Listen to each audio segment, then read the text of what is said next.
Assalamualaikum.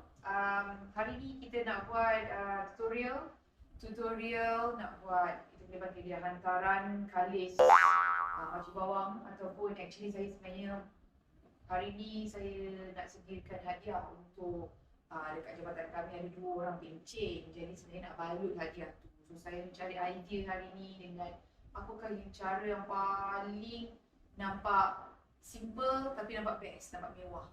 Jadi I started dengan nak cari ilmu ukit.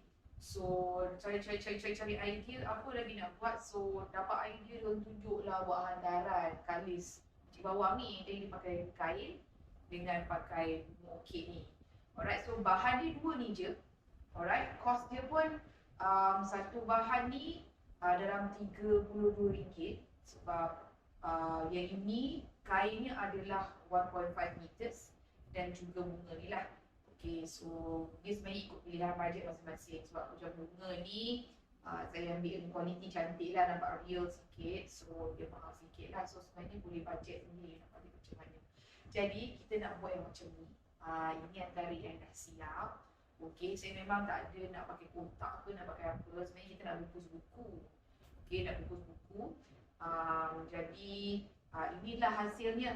Alright. Okay, so sebelum saya tunjuk tutorial tu, saya cerita sikit. Kain ni sebenarnya adalah kain satin. Ini sebenarnya saya rasa kain langsir.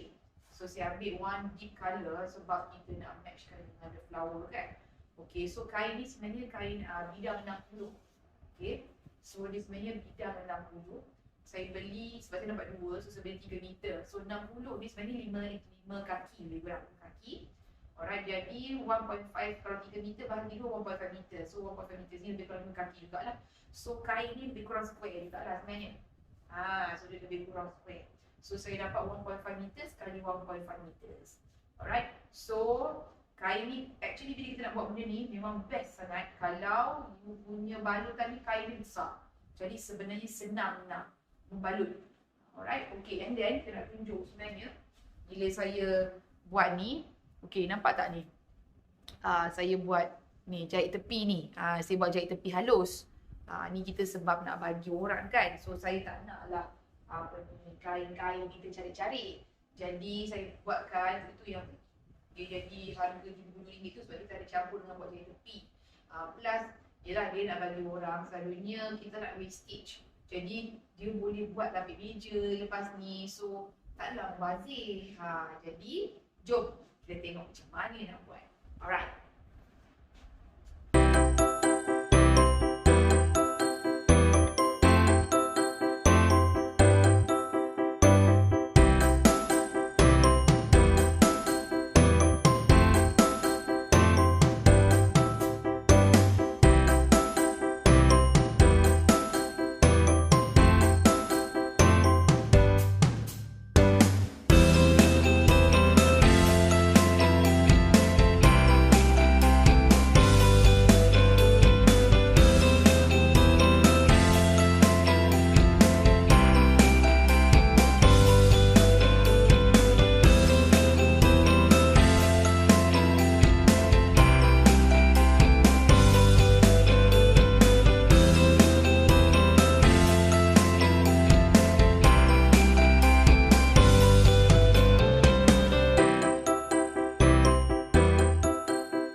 nak kemas-kemaskan, tadi kita punya bow ni macam macam terjuntai kan.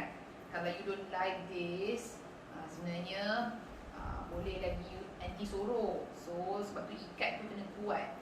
So sebenarnya ni you boleh masuk lagi sini, masuk lagi ke belakang macam ni, masukkan dia.